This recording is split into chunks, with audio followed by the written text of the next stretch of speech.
మనం మన కోసం చేసేది మనతోనే అంతరించిపోతుంది. ఇతరుల కోసం చేసేది శాశ్వతంగా ఉంటుంది.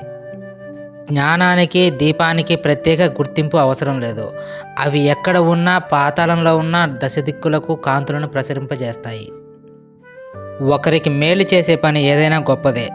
ఒక గొప్ప పనిని నిజాయితీగా చేయాలని ప్రయత్నించే ప్రతి మనిషి గొప్పవాడే.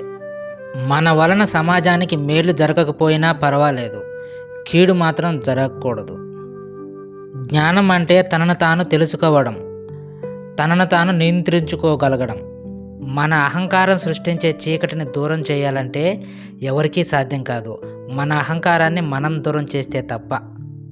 ఓర్పు అనేది ఎంత చేదుగా ఉంటుందో, దానివల్ల లభించే ప్రతిఫలం కూడా అంత తీయగా ఉంటుంది.